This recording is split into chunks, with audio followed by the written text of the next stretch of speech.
नमस्कार दोस्तों, आज के कंकॉल डिकोडेड एपिसोड में हम चर्चा करेंगे एक ऐसी कंपनी की जिसने भारत में सोलर ग्लास मैन्युफैक्चरिंग की शुरुआत की और आज भी इस क्षेत्र की अग्रणी कंपनियों में शामिल है।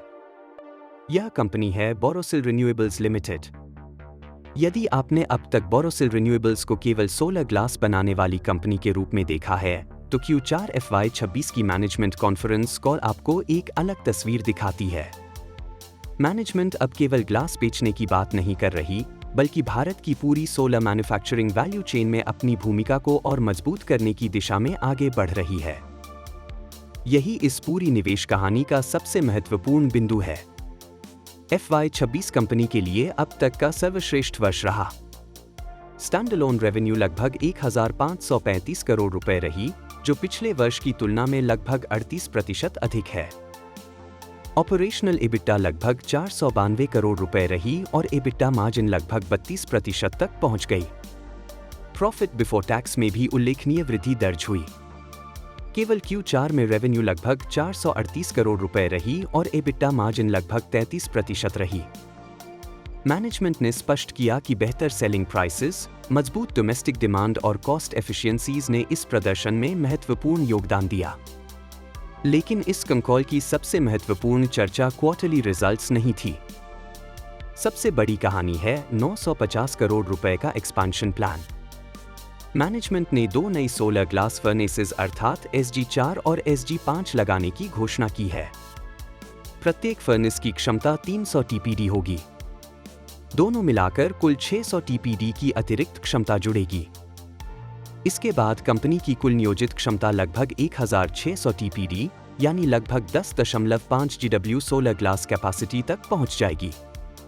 मैनेजमेंट के अनुसार सिविल वर्क और प्रमुख मशीनों के ऑर्डर्स पहले ही दिए जा चुके हैं तथा परियोजना निर्धारित समय के अनुसार आगे बढ़ रही है। कमर्शियल कमीशनिंग का लक्ष्य दिसंबर 2026 रखा गया है। अब सबसे महत्वपूर्ण प्रश्न, इतना बड़ा निवेश क्यों? मैनेजमेंट का उत्तर स्पष्ट था। भारत में सोलर मैन्युफैक्चरिंग इंडस्ट्री अभूतपूर्व गति से बढ़ रही है। FY26 में देश में लगभग 44.6 GW सोलर इंस्टॉलेशंस हुई, जो अब तक का सर्वाधिक स्तर है।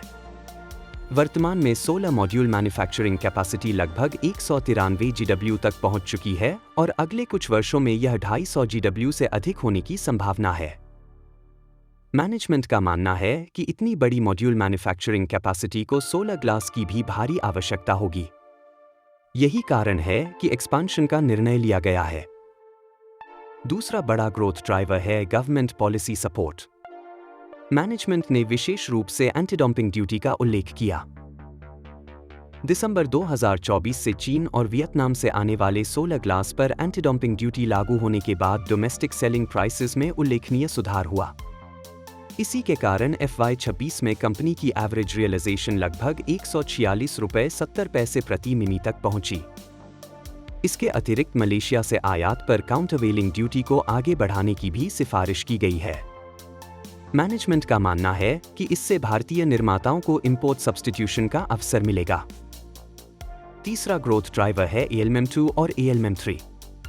मैनेजमेंट ने बताया कि जून 2026 से ALMM2 लागू होगा, जिसके तहत डोमेस्टिक सोलर सेल्स का उपयोग अनिवार्य होगा।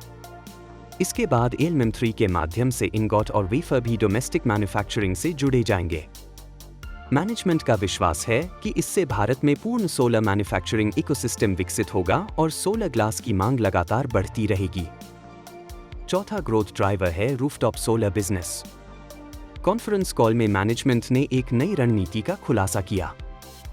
कंपनी ने बोरोसिल ब्रांड के अंतर्गत रूफटॉप सोलर सॉल्यूशंस बिजनेस शुरू किया है।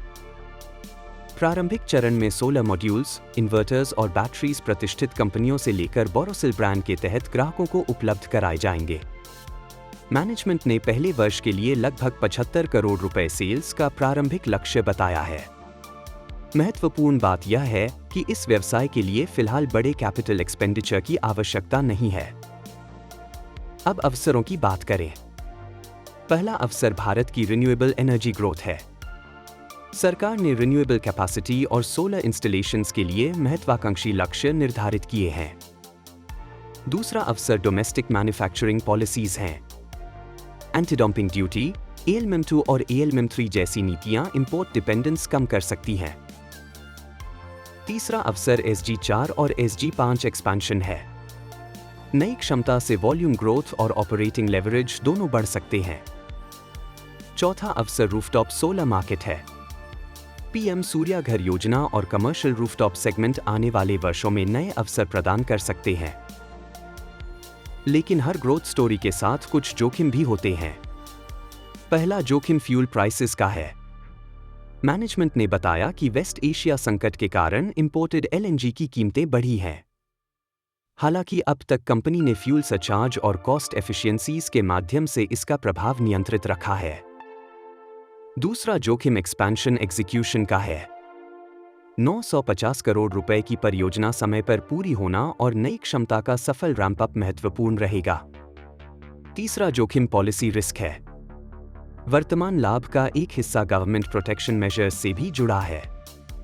भविष्य में नीतियों में परिवर्तन का प्रभाव पड़ सकता है। चौथा जोखिम ग्लोबल कंपटीशन है। हालांकि मैनेजमेंट का मानना है कि वर्तमान परिस्थितियों में भारतीय उद्योग की स्थिति पहले की तुलना में कहीं अधिक मजबूत है। अब अंतिम प्रश्न, क्या बोरोसिल रिन्यूएबल्स की आगे की दिशा मजबूत दिखाई देती है? मेरे अनुसार बोरोसिल रिन्यूएबल्स को केवल सोलर ग्लास मैन्युफैक्चरर के रूप में देखना उचित नहीं होगा। मैनेजमेंट अब इसे भारत की रिन्यूएबल मैन्युफैक्चरिंग इकोसिस्टम का एक महत्वपूर्ण स्तंभ बनाने की दिशा में काम कर रही है। Capacity expansion, policy support, rooftop solar business, import substitution और रिन्यूएबल एनर्जी डिमांड, ये सभी आने वाले वर्षों की रणनीति के प्रमुख आधार हैं। हालांकि निवेशकों के लिए सबसे महत्वपूर्ण बातें होंगी SG4 एवं SG5 का समय पर commissioning, domestic solar demand, government policies की निरंतरता और नई रूफटॉप बिजनेस की प्रगति। फिलहाल Q4 FY26 कॉन्फ्रेंस कॉल का संदेश सकारात्मक और दीर्घकालिक दृष्टिकोण वाला रहा। मैनेजमेंट ने स्पष्ट रूप से कहा कि भारत की सोलर मैन्युफैक्चरिंग जर्नी अभी शुरुआती चरण में है और कंपनी आने वाले वर्षों के लिए अपनी क्षमता और उपस्थिति दोनों का विस्तार कर रही है। यही कारण है कि रिन्यूएबल एनर्जी एवं सोलर मैन्युफैक्चरिंग थीम में रुचि रखने वाले निवेशकों के लिए बोरोसिल रिन्यूएबल्स अध्ययन योग्य कंपनी बनी रह सकती है। डिस्क्लेमर, यह वीडियो केवल शैक्षणिक एवं सूचना उद्देश्य के लिए है। यह किसी भी प्रकार की निवेश सलाह नहीं है। किसी भी निवेश निर्णय से पहले अपने SEBI रजिस्टर्ड इन्वेस्टमेंट एडवाइजर अथवा वित्तीय सलाहकार से परामर्श अवश्य करें।